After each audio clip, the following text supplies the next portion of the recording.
한국형 미사일 방어체계 KAMD의 한 축을 담당할 천궁-2 미사일 1호기가 군에 처음 배치됐다.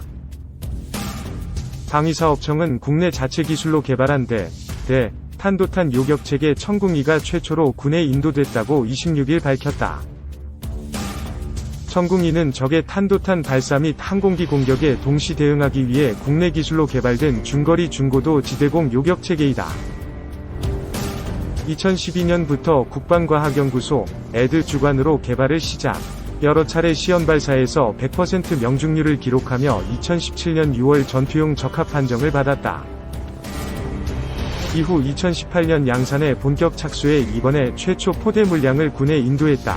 천궁-2는 탄도탄 요격을 위해 교전 통제 기술과 다기능 레이더의 탄도탄 추적 기술이 적용됐고, 유도탄은 빠른 반응시간 확보를 위해 전방 날개 조종형 형상 설계 및 제어 기술, 연속 추력형 측추력 등 세계 최고 수준의 기술들이 적용됐다.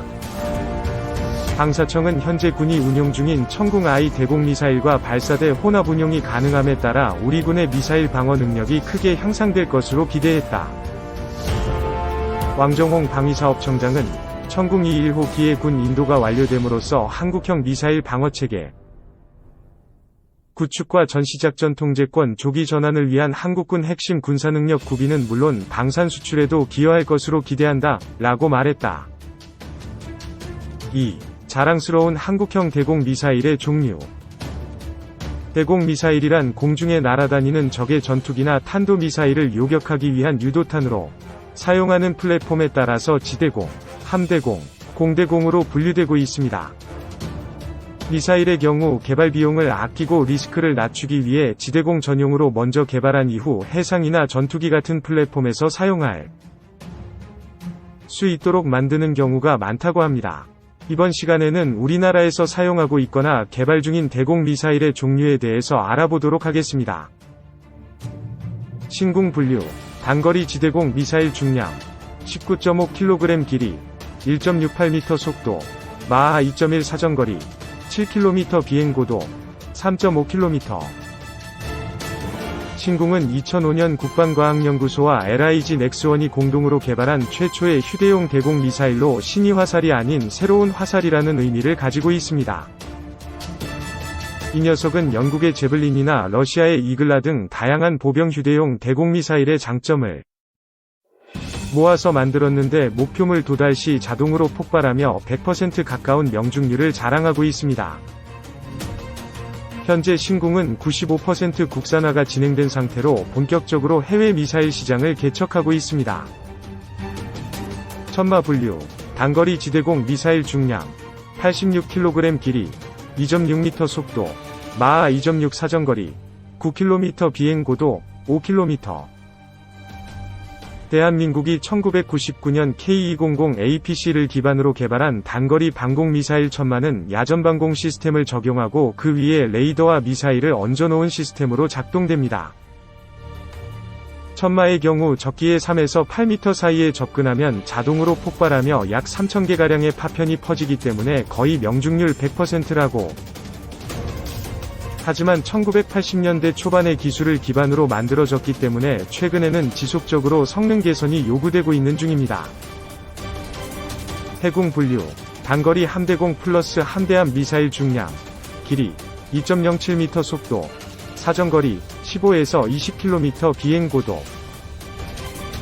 현재 KSAAM라는 프로젝트명으로 LIG 넥스원에서 개발 중인 미사일로 2011년부터 1,600억 원의 체계 개발을 시작으로 2016년 후반이나 2017년 초반에 실전 배치될 예정입니다. 제조사의 발표에 따르면 다양한 표적을 동시 공격이 가능한 특성을 보유하고 있는 것 같은데 현재 22차례 발사 시험을 완료했으며 앞으로 10번 정도의 추가 시험 발사를 완료하고 2018년 정도에 해군 주요 군함에 장착해서 전력화시킬 예정입니다.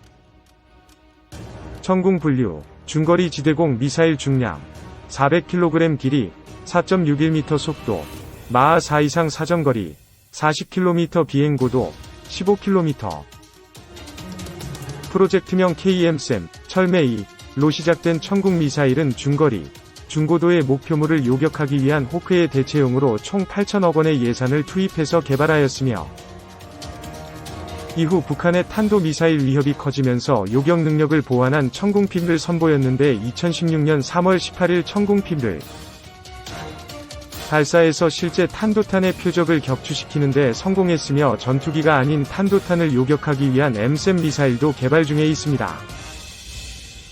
LSAM 분류, 장거리 미사일 중량, 길이, 속도, 마하 4 이상 사정거리, 120km, 예상, 비행고도, 30km, 예상.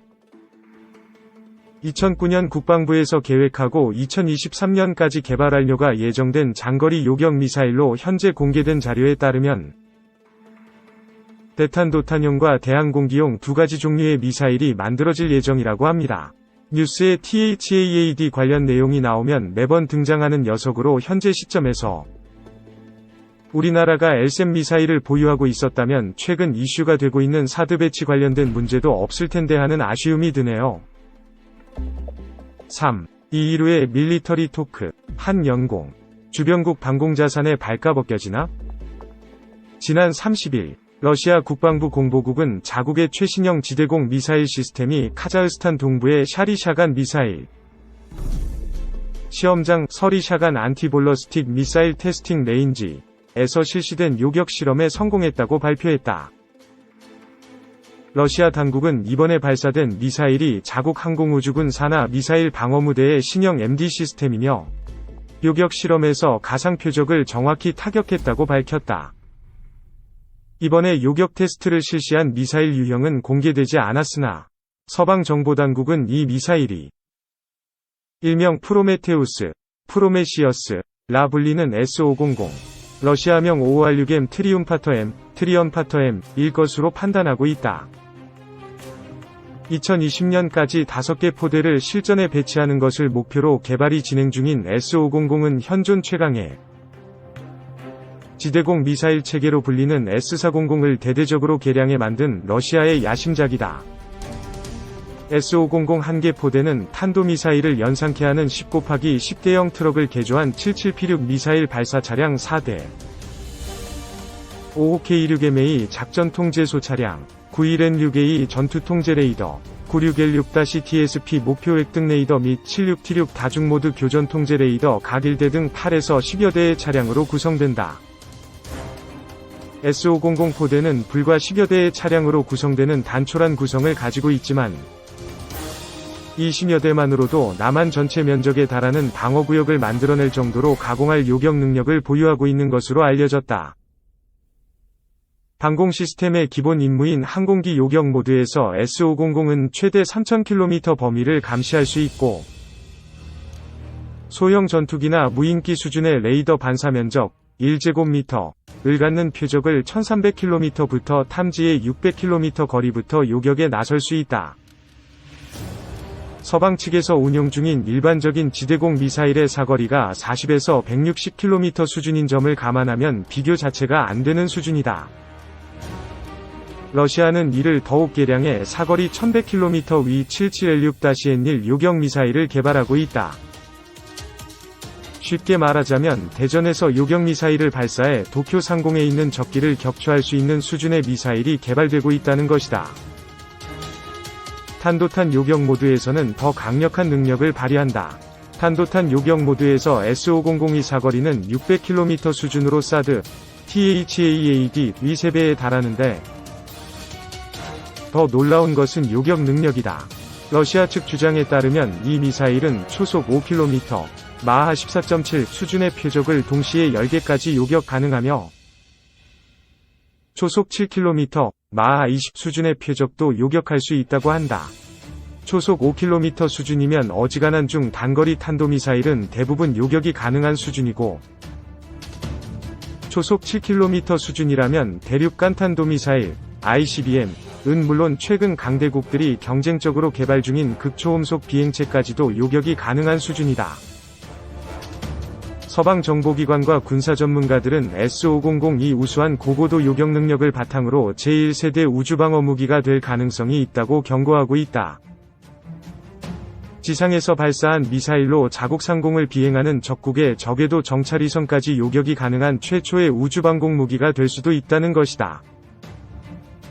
러시아는 늦어도 오는 2020년 이전에 S-500의 실전 배치를 시작해 모스크바 등 주요 도시 방어용으로 5개 포대를 배치한다는 구상을 가지고 있다. 현재 러시아는 극동 지역을 관할하는 동부군관구 예하에 S-400 7개 포대를 배치해 운용하고 있으며 이 가운데 일부가 S-500으로 대체될 가능성이 있다.